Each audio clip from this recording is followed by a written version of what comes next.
Torero além de amigo meu, é um excelente roteirista, admiro muito o trabalho dele, achei muito interessante a ideia de dirigir, né, um roteiro do Torero. Eu acho que foi isso que mais me atraiu. E também a ideia da série era bastante interessante, né, bastante ousada. Ela me mandou, enfim, o conteúdo, a diretriz de conteúdo, a ideia geral, a linha geral, e isso era interessante. A ideia de misturar ficção e documentário, não é? A maneira como o tema era tratado, foi de cara um atrativo, né?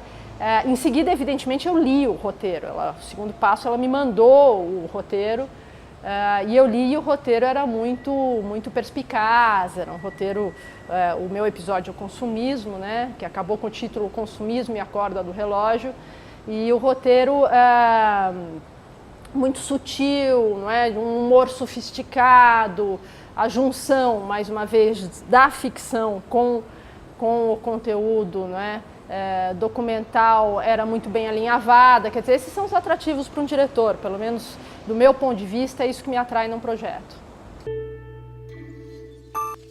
Foi muito interessante porque, justamente, dadas as restrições orçamentais, a gente teve que bolar uma maneira, não é, de viabilizar o projeto, mantendo um padrão sofisticado. Então, a primeira coisa, quer dizer, isso se refere a plano de produção, mas na verdade conversa com conteúdo e linguagem, né, pensando direção, foi separar, não é, a parte documental, que a gente captou antes. Quer dizer, também esta parte, além de imageticamente já existir na hora de filmar a ficção, também nos dava um suporte de conteúdo. Quer dizer, então a direção da ficção, quer dizer, num segundo momento, né, em termos de plano de produção, eu fiz apenas a ficção com os atores, mas até na intenção da direção eu já tinha uma conversa com o material que eu tinha captado.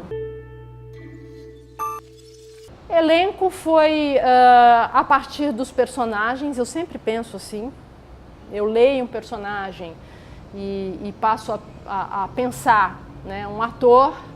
Também, eu acho que uma segunda elaboração para pensar elenco é o tipo de atuação, né, o tom, né, o tom que o roteiro requer, né. Nesse caso, a gente tem um tom que ele é brincalhão, ele é um roteiro que é capaz de dizer coisas fantásticas como se elas fossem naturais. Quer dizer, então eu preciso achar um tom ali muito específico entre o humor e a picardia. Ele também é um roteiro muito verborrágico, num certo sentido, quer dizer, a ficção tem que dar conta de muita informação. Então eu precisava de atores proeminentemente craques em texto, não é? Até porque, de novo, né, a questão da realização, e de novo voltando à questão do orçamento como um elemento, né, de raciocínio, de execução, eu tinha que filmar em muito pouco tempo. E para filmar em muito pouco tempo, né, eu preciso de atores muito peritos no texto e em cinema, que é o texto para cinema, nesse caso um telefilme, televisão. Eu trabalhei com o Cássio Gabus Mendes, que é um ator maravilhoso, dispensa apresentação. Quem sou eu para falar do Cássio? Quer dizer, o Cássio acabou dando o tom e o ritmo da filmagem, e quem contracenou com ele foi o Júlio Andrade, que foi igualmente maravilhoso. Então, eu acho que houve um acerto, né? Dizem que casting é tudo, né? A questão da direção que passa pelo casting, que o casting é muito importante, né? O casting aí mais acertado, impossível, melhor estraga. O que mais importava ali no personagem do Godofredo era um pouco essa dicotomia, quer dizer, ele é um personagem deslocado no tempo, então ele traz consigo os hábitos e os comportamentos do seu tempo, não é?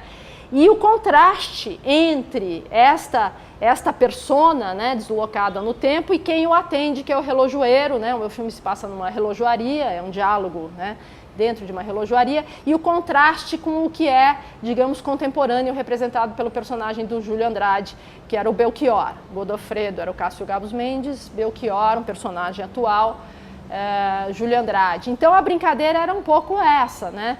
Existe um abismo entre esses dois caras, mas a graça é que, mesmo havendo um abismo cultural, temporal entre esses dois personagens, eles se entendem. e eles interagem. E é isso que traz humanidade e vida ao diálogo. A possibilidade de duas pessoas se entenderem, mesmo séculos à parte. Eu tinha então essa entrevista do Paulo Vaz como base, eu estudei a entrevista, eu sabia os pontos cardeais dela, não é? O que era importante em termos de conteúdo para alinhavar o episódio. Eu gravei isso primeiro. E aí eu fui gravar os outros entrevistados.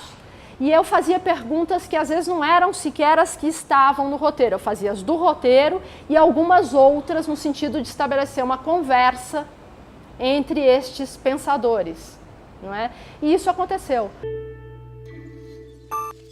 Fala-se muito sobre o tema e são visões muitas vezes distintas, né? Que está um pouquinho ali no telefilme. Eu usei um pouco isso numa medida muito exata, né? O que um desdiz do outro, porque isso é interessante, isso é que gera o raciocínio e isso é que dá movimento a um filme, né? 1 mais 1 às vezes é igual a 0. Você às vezes precisa ter um pouco de tensão para o assunto se desenvolver enquanto reflexão. Eu acho que no caso do meu filme isso acontece, que é um atrativo, digamos, do filme. No sentido de que você reflete sobre um assunto, você não recebe informações plácidas, você é chamado a pensar sobre aquilo.